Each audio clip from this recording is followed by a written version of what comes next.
नमस्कार दोस्तों, आपका अपना चैनल हिंदी जंक्शन पर स्वागत है। मैं परवेश कुमार सिन्हा आज आप लोगों के लिए एक और बेहतरीन लेक्चर लेकर उपस्थित हुआ हूं। अगर आप नए हैं तो चैनल को सब्सक्राइब करके बेल आइकन को दबा दें। दोस्तों, जैसा कि आप सभी को पता है कि हम लोग बीपीएससी 4.0 जो आने वाली है उसी का तैयारी कर रहे हैं, हिंदी विषय का। तो उसी की तैयारी को बढ़ाने के लिए, पूर्णता प्रदान करने के लिए आज एक और जो है वीडियो बनाया गया है। ये टॉपिक भी अपने आप में मायने रखता है, यहाँ से भी प्रश्न पूछे जाते हैं, तो उसी को देखते हुए ये जो है टॉपिक से रिलेटेड वीडियो बनाया गया है। तो अगर आप हिंदी से संबंधित कोई भी स्टेट का पीजीटी, टीजीटी, ईएमआरएस, केवीएस या यूजीसी नेट की तैयारी कर रहे हैं तो उसके लिए भी ये काफ़ी महत्वपूर्ण होने वाला है। तो वीडियो के अंत तक बने रहिएगा। पहले जो है पॉइंट को देखेंगे, उसके बाद इससे संबंधित जो प्रीवियस ईयर क्वेश्चन है और जो क्वेश्चन पूछे जाएंगे उन सारे चीज़ों को देखेंगे। यानी टॉपिक के बाद जो है प्रश्नों का अभ्यास करेंगे इससे संबंधित, तो आपको पता चलेगा कि कैसे प्रश्न पूछा जाता है। तो आप लोग इस एमसीक्यू में कितना सही हुआ है कमेंट करके बताइएगा। वीडियो के अंत तक बने रहिएगा। तो चलिए देखते हैं आज के टॉपिक में क्या देखने वाले हैं, कौन सा टॉपिक है। आप देख पा रहे हैं ये टॉपिक में लिखा हुआ है प्रमुख उपन्यास व नाटक के पात्र। यानी हिंदी के जो प्रमुख उपन्यास है, प्रमुख नाटक है, उसके पात्रों को हम लोग जानेंगे जहां से प्रश्न पूछे जाते हैं। यानी प्रमुख उपन्यासों और नाटकों के पात्रों को जो है विस्तार से हम इस वीडियो में देखेंगे।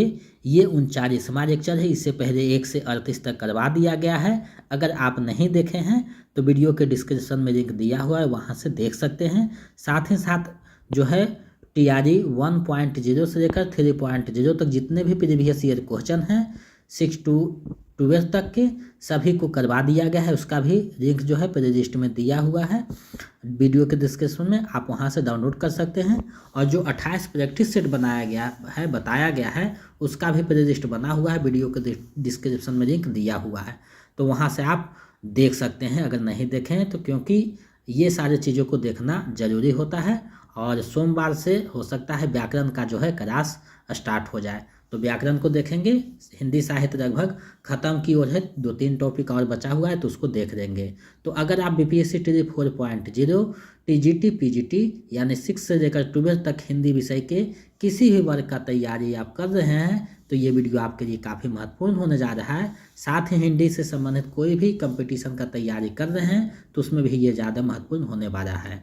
तो आप लोग वीडियो के अंत तक बने रहिएगा और जो है अंत में बताइएगा इस एमसीक्यू में, इस चैप्टर के एमसीक्यू में 15 जो एमसीक्यू है उसमें कितना सही हुआ है। अगर आप बीपीएससी टी 4.0 का notes, practice set, previous set पाना चाहते हैं तो हमारे नंबर 72 61 81 5307 249 रुपया इस पर आप भेज करके किसी भी माध्यम से गूगल पे, फ़ोनपे, पेटीएम और स्क्रीनशॉट लेकर इसी नंबर पे व्हाट्सएप कर दीजिएगा, तो इधर से आपको प्रोवाइड करवा दिया जाएगा पीडीएफ 25 प्रैक्टिस सेट और प्रीवियस सेट। और स्टेट के लिए 199 रुपया पेमेंट कर सकते हैं।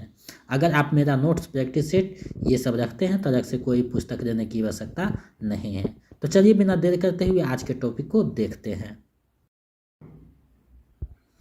जैसा कि आप देख पा रहे हैं प्रमुख उपन्यासों और नाटकों के पात्र, इसको हम देखने वाले हैं। तो चलिए उसी को हम लोग देखते हैं। देखिए प्रमुख उपन्यास के पात्र यहाँ दिया हुआ है, तो पहले हम जो है प्रमुख उपन्यास के पात्र को देखेंगे। यानी जो प्रमुख उपन्यास है उसके पात्रों के बारे में जानेंगे, साथ ही साथ उसके रचनाकार कौन है, कब उसका प्रकाशन हुआ है, ये चीज़ों को भी देखने वाले हैं, क्योंकि यहाँ से भी प्रश्न पूछा जाता है। तो जो प्रमुख उपन्यास है जिससे ज़्यादा प्रश्न बनने की संभावनाएं हैं उसको हम लोग देखेंगे। इसमें हम आपको प्रमुख उपन्यास के पात्रों को बताएंगे ताकि आप उसे जान सके। यानी इसमें जो प्रमुख उपन्यास है उसके पात्र के बारे में चर्चा किया जाएगा। तो चलिए हम लोग देखते हैं, आगे बढ़ते हैं। देखिए यहाँ उपन्यास है, यहाँ उपन्यासकार है और यहाँ जो है प्रमुख पात्र है। तो सबसे पहले देखिए परीक्षा गुरु आता है, तो इसका प्रकाशन 1882 ईस्वी में हुआ था और इसके रचनाकार श्रीनिवास दास जी थे। तो परीक्षा गुरु यूजीसी नेट के सिलेबस में भी लगा हुआ है, जिसका प्रकाशन 1882 ईस्वी में हुआ था और इसके रचनाकार जो है श्रीनिवास दास जी हैं। अब देखिए इसके प्रमुख पात्र राजा मदन मोहन है, ब्रज किशोर है, मुंशी चुन्नीलाल आदि हैं। तो 3 पात्र जो है ज़्यादा परीक्षा में पूछा जाता है, तो ये आपको ज़रूरी है क्योंकि पात्रों से भी पूछा जाता है। और जैसा कि आप सभी को पता है कि बीपीएससी कोई सिलेबस नहीं जारी करता है, तो कहीं से भी प्रश्न पूछने के लिए स्वतंत्र है, तो इसलिए ये जो है काफ़ी महत्वपूर्ण हो जाता है। अब देखिए महत्वपूर्ण उपन्यास है रंगभूमि, जिसका प्रकाशन 1925 में हुआ था और इसके रचनाकार मुंशी प्रेमचंद्र थे। अब देखिए इसके प्रमुख जो पात्र हैं सूरदास हैं, ज्ञान सेवक हैं, मिठुआ है, विनय है, सोफिया है आदि। तो ये इसके प्रमुख जो हैं पात्र हैं। आगे और बढ़ते हैं तो सबसे प्रसिद्ध उपन्यास है गोदान, जिसका प्रकाशन 1936 में हुआ था। इसके रचनाकार मुंशी प्रेमचंद है। तो गोदान से सबसे ज़्यादा प्रश्न पूछा जाता है। तो गोदान के जो प्रमुख पात्र हैं देखिए 2 हिस्सों में बांटा गया है। सबसे पहले ग्रामीण पात्र को देखते हैं तो होली है, गोबर है, माता दिन है, दाता दिन है, नोखेराम है, झिंगुरी सिंह है, हीरा है, शोभा है, धनिया है, झुनिया है, सिरिया है, रूपा है, सोना है। तो ये जो है ग्रामीण पात्र हैं। अब देखिए इसके नगरीय जो पात्र हैं वो देखते हैं। ओंकारनाथ हैं, तनखा हैं, खन्ना है, मेहता हैं, मिर्जा साहब हैं, राय साहब है, यहाँ थोड़ा सा राय साहब है, मारुति है। तो ये जो हैं नगरीय पात्र हैं। अब देखिए यहाँ से ये भी प्रश्न पूछ सकता है कि गोदान उपन्यास के कौन से पात्र जो है ग्रामीण है या कौन से पात्र ग्रामीण नहीं है, या फिर पूछ सकता है कि इनमें से कौन सा पात्र जो है गोदान उपन्यास के नगरीय पात्र हैं। ऐसे भी प्रश्न पूछ सकता है। तो उसी को देखते हुए ये जो है 2 भागों में करके यहाँ बताया गया है, ताकि इससे संबंधित कोई भी प्रश्न पूछे पात्र से संबंधित तो नहीं छूट सके।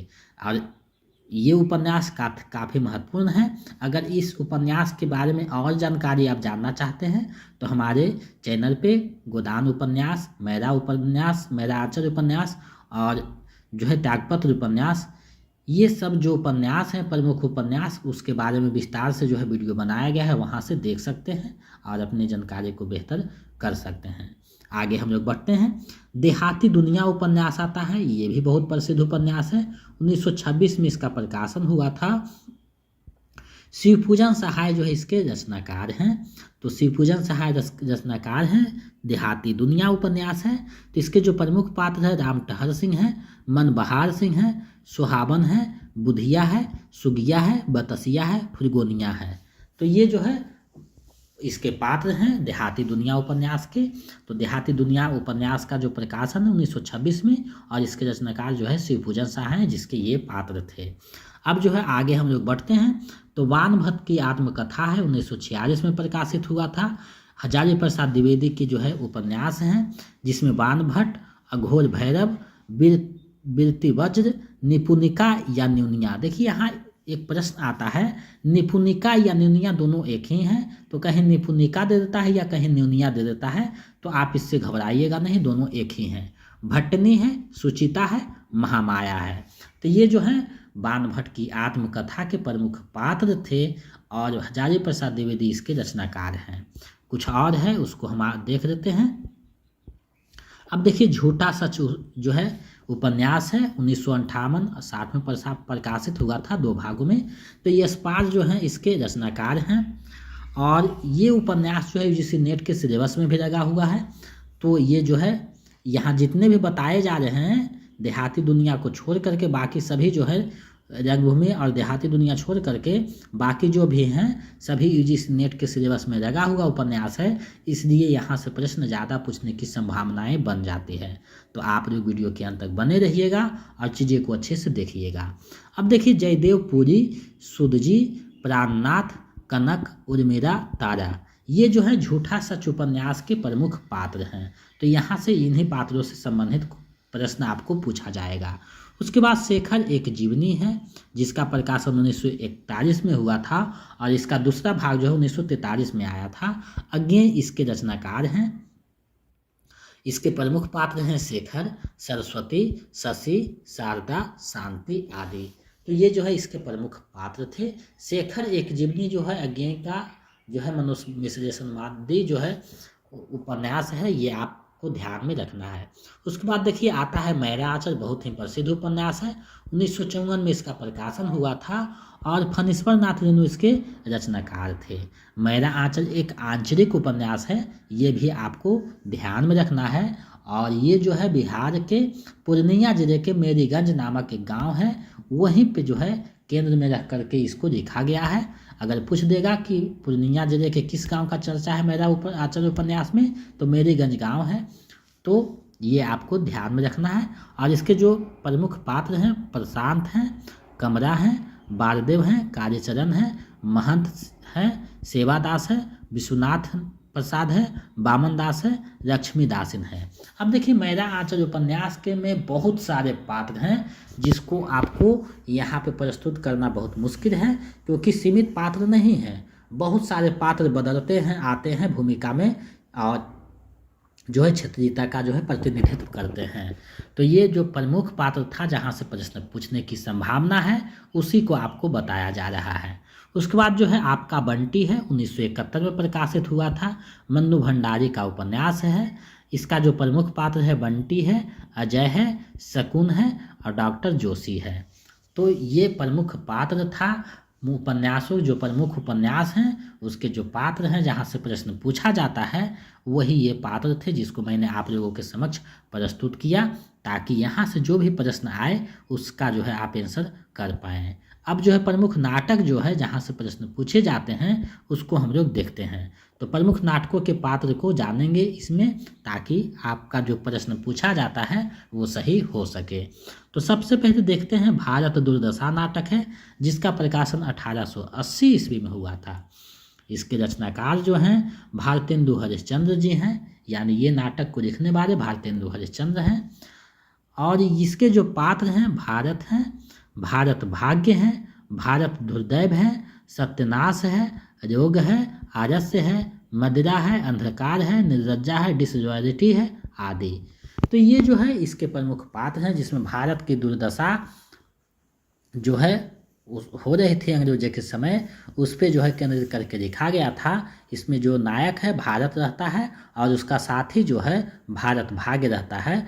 और इसमें खलनायक की भूमिका में जो है भारत दुर्दैव है, जो अपने सैनिकों यानी सत्यनाश, रोग, आलस्य, मदिरा, अंधकार ये सब को जो है सहारा देकर भारत का जो है सर्वनाश करता है, भारत को खंडित करता है।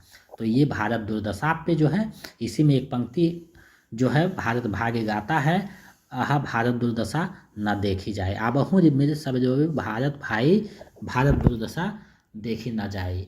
ये जो पंक्ति है इसी में आया हुआ है, जो बहुत प्रसिद्ध है, पूछा जाता है। आगे बढ़ते हैं तो अंधेर नगरी उपन्यास है, जिसका प्रकाशन 1881 में हुआ था। भारतेंदु हरिश्चंद्र का नाटक है, जिसमें महंत हैं नारायण दास शिष्य है, गोवर्धन दास शिष्य हैं, 2 शिष्य रहते हैं। बाकी घासीराम, कुंजरीन, कोतवार, पाचक बारा, मछली बारा, जात बारा यानी ब्राह्मण। तो ये जो है अंधेर नगरी है, आपको पता है कहावत है, अंधेर नगरी चौपट राजा, टके सिर भाजी टके सिर खाजा। तो ये जो है इस नाटक का प्रसिद्ध जो है पंक्ति है, क्योंकि सभी कुछ एक बराबर मिलता है, यानी किसी का कोई मोल नहीं, सब एक बराबर है।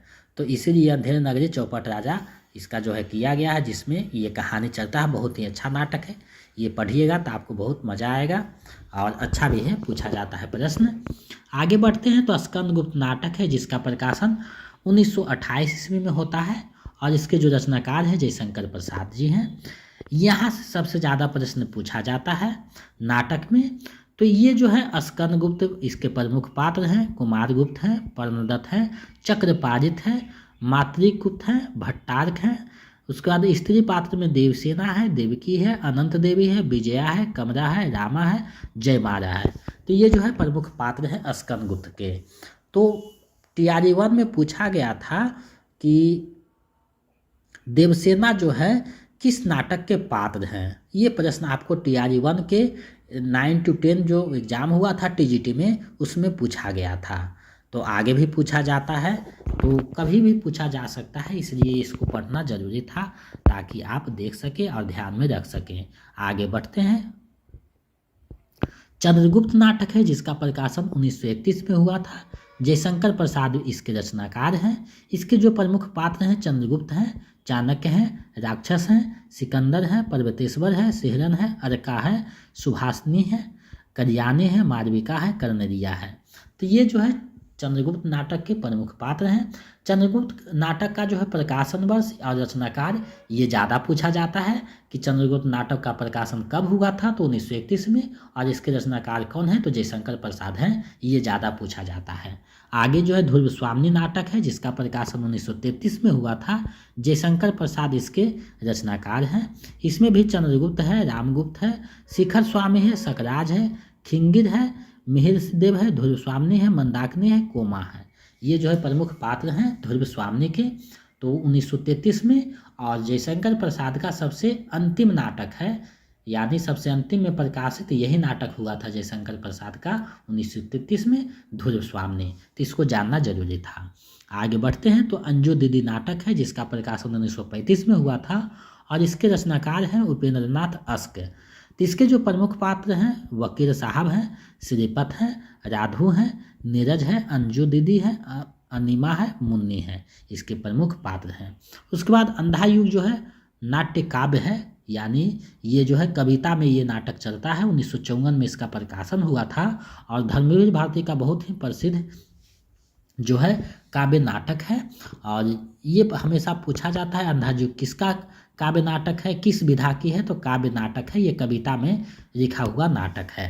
तो इसके जो प्रमुख पात्र हैं अश्वत्थामा है, धृतराष्ट्र हैं, संजय हैं, कृष्ण हैं, युधिष्ठिर हैं, विदुर है, इत्सुंगी है, गुंगा भिखारी है।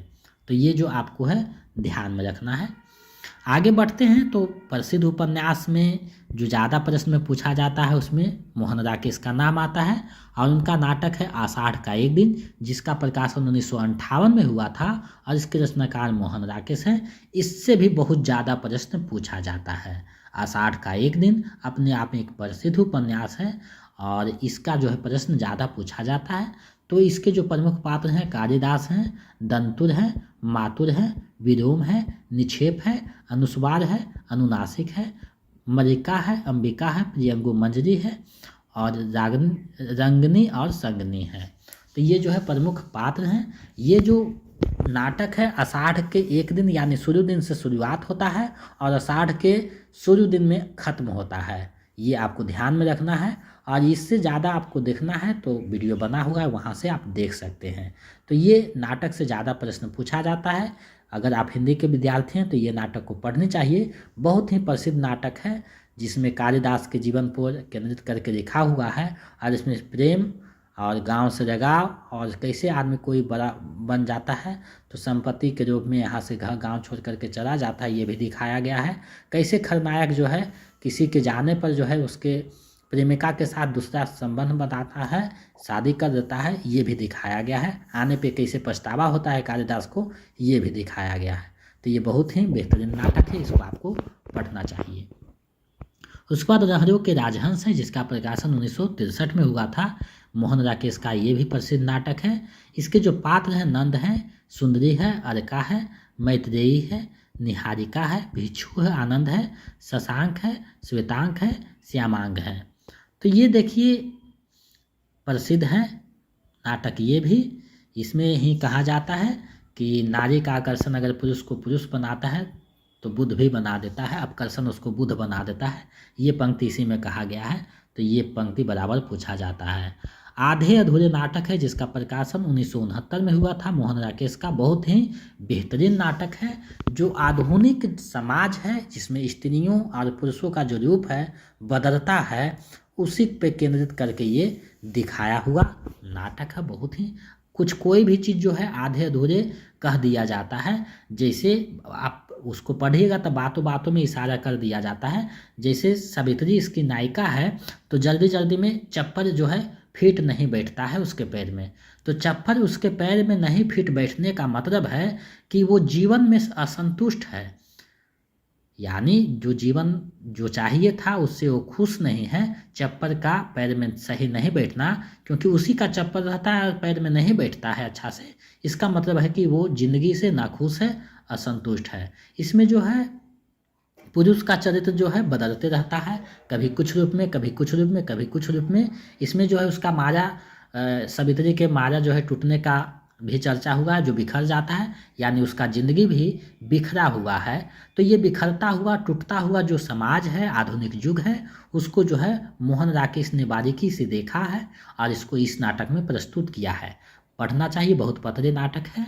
तो महेंद्र नाथ इसका जो है प्रमुख पात्र है, सिंघानिया है, जगमोहन है, जुनेजा है, अशोक है, सावित्री है, बिन्नी और किन्नी है। तो ये इसके प्रमुख पात्र हैं। तो प्रमुख पात्र से संबंधित जितनी भी बातें थे हम लोगों ने देखा। अब MCQ को देखते हैं कि इसे प्रश्न पूछा जाता है। तो देखिए, पहला प्रश्न पूछा हुआ है, निम्नलिखित में से कौन सा पात्र गोदान उपन्यास का नहीं है। यानी आपको बताना है कि इनमें से कौन सा पात्र है जो गोदान उपन्यास का नहीं है, यानी गोदान उपन्यास का पात्र नहीं है। तो देखिए, चूहिया, धनिया, झुनिया, तीनों जो पात्र हैं गोदान उपन्यास के हैं। तो इसका जो सही नहीं पूछ रहा है, तो उपयुक्त में से कोई नहीं हो जाएगा, यानी विकल्प अंग इसका जो है सही आंसर हो जाएगा, क्योंकि तीनों जो पात्र हैं इसी के पात्र हैं। आगे बढ़ते हैं, अगले प्रश्न को देखते हैं। विरोम किस उपन्यास का पात्र है, आपको बताना है। विरोम किस नाटक का पात्र है। तो देखिए, आधे अधूरे पात्र तो नहीं है, आपने ऊपर पढ़ा है। तो विरोम जो आया है 60 का एक दिन में आया था, तो विकल्प ख सही हो जाएगा, मोहन राकेश का नाटक है। तो ये आप ध्यान में रखिएगा। आगे बढ़ते हैं अगले प्रश्न की ओर। अगला प्रश्न है, अनंत देवी जयशंकर प्रसाद के किस उपन्यास का पात्र है। अनंत देवी जयशंकर प्रसाद के किस किस नाटक का पात्र हैं। अनंत देवी जयशंकर प्रसाद के किस नाटक का पात्र हैं, आपको बताना है। तो अनंत देवी देखिए आया था चंद्रगुप्त में नहीं, ध्रुव स्वामी में नहीं, ये स्कंदगुप्त में आया था, यानी स्कंदगुप्त नाटक का पात्र है। तो अनंत देवी स्कंदगुप्त नाटक जो है जयशंकर प्रसाद का, तो उसी के पात्र है। तो विकल्प ग सही हो जाएगा।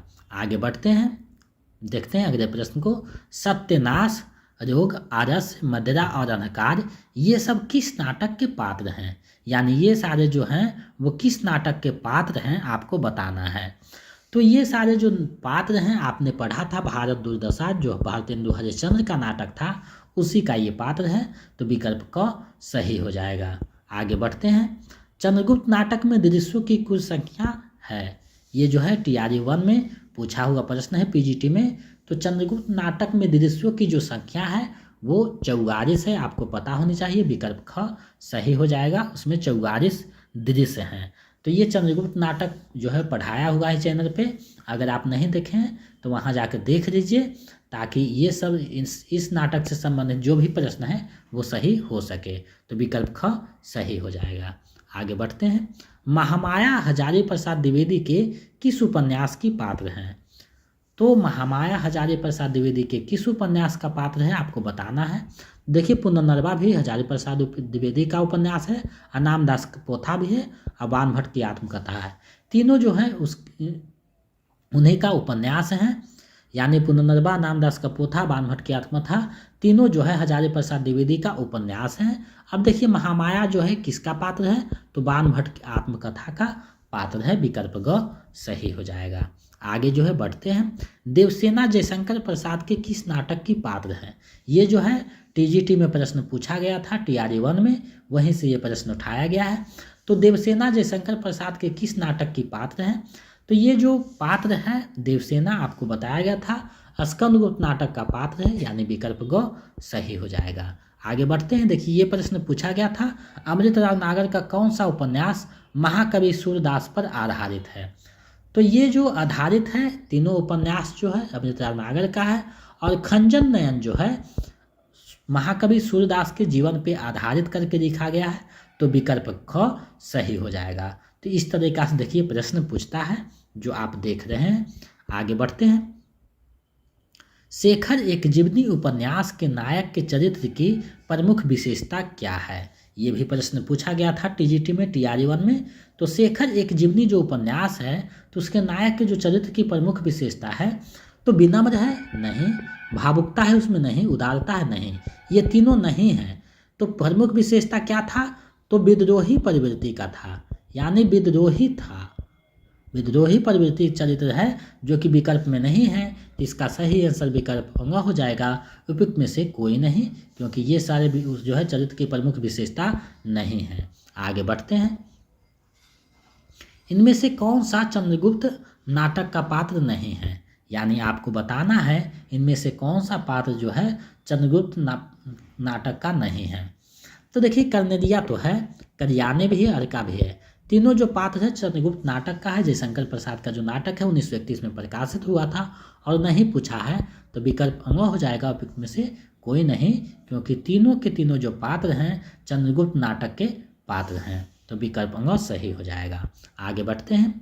गोदान उपन्यास का कौन सा प्रगतिशील पात्र है, यानी आपको बताना है कि गोदान उपन्यास में वो कौन सा पात्र है जो प्रगतिशील पात्र है, यानी प्रगतिशील है, जो यानी अपनी आवाज़ उठाने के लिए बुलंद है और किसी से भी जो है अपनी बात कहने के लिए जो है उपन्यास में दिखाया जाता है उसको, तो वो कौन सा पात्र है। तो देखिए होरी ये तो प्रगतिशील नहीं है। गोबर, जी बिल्कुल, गोबर जो है प्रगतिशील पात्र है, क्योंकि जब वो बाहर से कमा करके आता है तो जितने भी गांव के बड़े होते हैं उसको चैलेंज करता है गांव में अपने तरफ सभी लड़कों को कर करके जो है नया रीति रिवाज शुरू करता है अपने अंदाज में। तो ये दिखाया गया है प्रगतिशील पात्र का ये परिचायक है, तो विकल्प ख सही हो जाएगा। आगे बढ़ते हैं। सूरदास मुंशी प्रेमचंद के किस उपन्यास का पात्र है, तो सूरदास जो है मुंशी प्रेमचंद के किस उपन्यास के पात्र हैं आपको बताना है। 5 विकल्प आपके सामने हैं, वहाँ भी 5 विकल्प रहेंगे, तो आपको अच्छे से पढ़ना है, प्रश्न को समझना है, उसके बाद बनाना है। तो ये जो उपन्यास है रंगभूमि, उसमें जो है सूरदास प्रमुख पात्र के रूप में दिखाया गया है सूरदास को, यानी विकल्प ख सही हो जाएगा।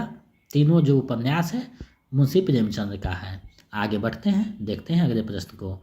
अगला प्रश्न है निपुणिका या न्यूनिया हजारी प्रसाद द्विवेदी के किस उपन्यास की पात्र है। निपुणिका या न्यूनिया हजारी प्रसाद द्विवेदी के किस उपन्यास की पात्र है आपको बताना है। तो ये जो चारू चंद्ररेखा है, नामदास का पोथा, बाणभट्ट की आत्मकथा, तीनों जो उपन्यास है हजारी प्रसाद द्विवेदी का है। अब जो है ये पात्र का जो चर्चा किया गया है बाणभट्ट की आत्मकथा में किया गया है, यानी विकल्प ग सही हो जाएगा। आगे बढ़ते हैं। कालीचरण फणीश्वर नाथ रेणु के किस उपन्यास का पात्र है। कालीचरण फणीश्वर नाथ रेणु के किस उपन्यास का पात्र है आपको बताना है। तो देखिए कालीचरण उपन्यास जो चर्चा हुआ है कालीचरण का, तो देखिए प्रतिपारी कथा, मैला आंचल और कितने चौराहे, तीनों जो उपन्यास है फणीश्वर नाथ रेणु का है। ये आपको जानना जरूरी है, क्योंकि यहाँ से प्रश्न भी पूछा जा सकता है कि इनमें से कौन सा उपन्यास फणीश्वर नाथ रेणु का है या नहीं है, ऐसे भी प्रश्न पूछा, तो ये जानना जरूरी है। और कालीचरण जो पात्र आ रहा है वो मैला आंचल उपन्यास में आया है, यानी विकल्प ख सही हो जाएगा। चलिए आगे बढ़ते हैं और इस वीडियो का अंतिम प्रश्न को देखते हैं। देखिए यहाँ प्रश्न दिया हुआ है, किस नाटक में मोहन राकेश सवित्री के माध्यम से आधुनिक नारी की दशा का वर्णन किया गया है। यानी किस नाटक में मोहन राकेश के द्वारा सवित्री के माध्यम से आधुनिक नारी की दशा का वर्णन किया गया है या चित्रण किया गया है। तो देखिए सवित्री जो आधुनिक नारी को चित्रित करती है वो लहरों के राजहंस में नहीं, आधे अधूरे में आए हैं, यानी विकल्प ख जो है इसका सही आंसर हो जाएगा। तो आज मैंने उपन्यास और नाटक के जो प्रमुख पात्र से संबंधित था उसको मैंने आप लोगों के समक्ष प्रस्तुत किया। हमें आशा ही नहीं पूरा विश्वास है कि ये आपकी तैयारी में महत्वपूर्ण भूमिका निभाएगा। तो आप लोग मेरे साथ विश्वास के साथ जुड़े हैं और इतना समय दिए हैं, तो आपका ये 15 प्रश्न में कितना सही हुआ है हमें कमेंट करके बताइए, ताकि हम समझ सकें कि आप मेरे साथ तैयारी कर रहे हैं। और दूसरी बात है कि आप लोग जो है रिवीजन करते रहें। प्रैक्टिस सेट उपलब्ध है चैनल पे, प्रीवियस सेट उपलब्ध है, लेक्चर भी उपलब्ध है। तो हिंदी के लिए कहीं भी आपको भटकने की ज़रूरत नहीं है। मेरे चैनल पे जितना दिया गया है उसको आप देखिएगा तो लगभग आपका तैयारी हो जाएगा। और व्याकरण का भी क्लास स्टार्ट होगा तो व्याकरण देख लीजिएगा। तो आप मेरे चैनल पे बनते हैं विश्वास के साथ, और हम आपके विश्वास पे खरा उतरने का पूरा प्रयास करते हैं ताकि आप जो है अपने लक्ष्य को प्राप्त कर सके, क्योंकि हिंदी जंक्शन के माध्यम से 4000 प्लस बच्चों ने अपने लक्ष्य को प्राप्त किया है। आगे आप भी कर सकते हैं।